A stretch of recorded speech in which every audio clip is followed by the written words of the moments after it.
Patricia Ortega García, madrileña de 56 años, se convertirá este viernes, con toda probabilidad, en la primera oficial general de la historia de las Fuerzas Armadas Españolas. La ministra de Defensa en funciones, Margarita Robles, tiene ya preparada su propuesta de ascenso a general de brigada para llevarla al Consejo de Ministros.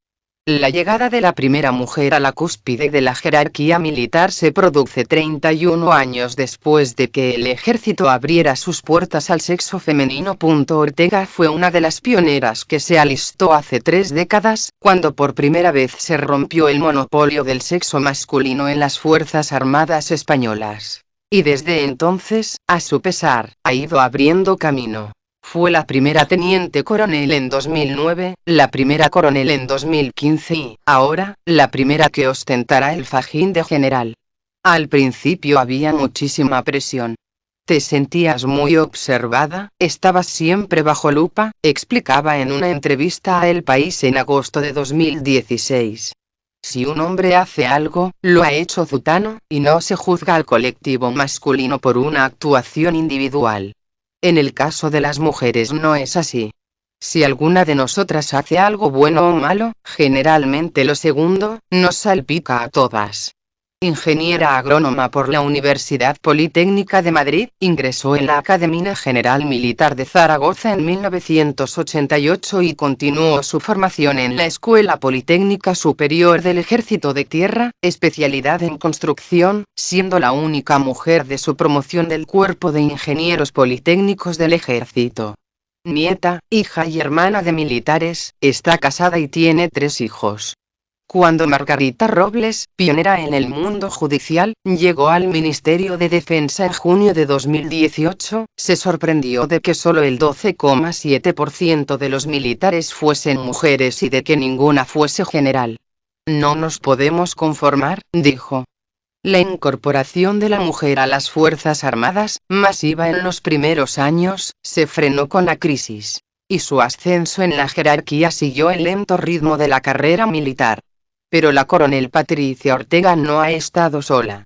La comandante Rosa María García Malea fue la primera piloto de combate del Ejército del Aire y la primera de la patrulla acrobática Águila. La teniente de navío Esther Yáñez González Irún, la primera al mando de un buque de la Armada. La sargento primero María de los Ángeles Roda, la primera en embarcar en un submarino. La teniente coronel Ana Betegón, la primera en dirigir un hospital de campaña en Afganistán. O la comandante Gala Gallego, la primera al frente de una unidad de helicópteros en Irak.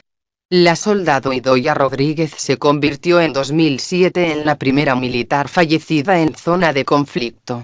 Pero a las mujeres con vocación militar les faltaba un referente. La primera mujer con galones de general. Como teniente coronel, estuvo destinada en la Dirección de Infraestructuras del Ministerio de Defensa, donde dirigió diversos proyectos al frente de un equipo de ingenieros. Ya como coronel, ha estado en el Cuartel General del Ejército de Tierra y, actualmente, en el Instituto de Técnica Aeroespacial Esteban de Terradas, INTA. Aunque el ascenso al generalato es una decisión discrecional del Consejo de Ministros, los aspirantes deben cumplir una serie de rigurosos requisitos.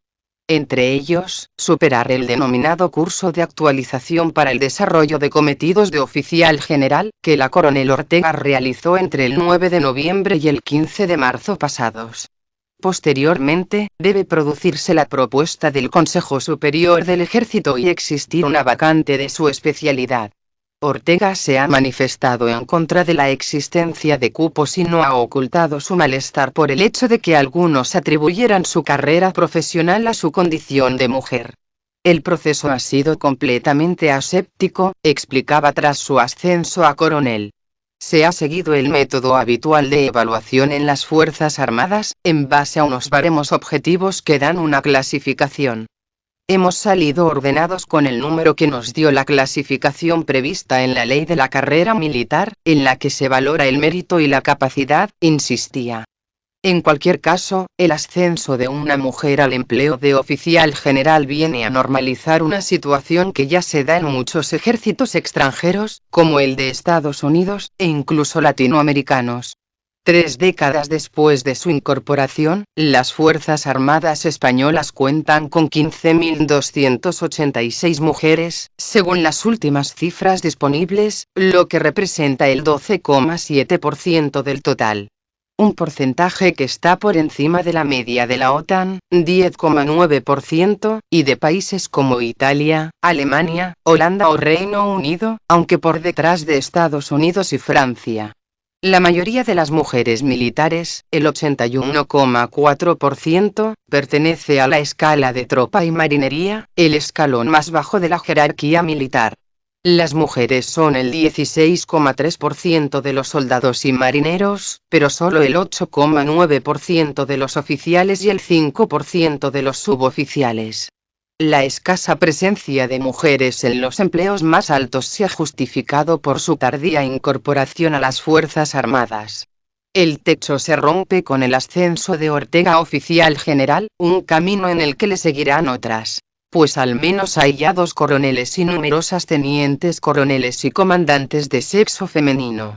Aunque las puertas de los cuarteles se entreabrieron para las mujeres en 1988, no fue hasta una década después, en 1999, cuando se suprimieron completamente las restricciones y se permitió su acceso a todos los empleos, cuerpos y destinos.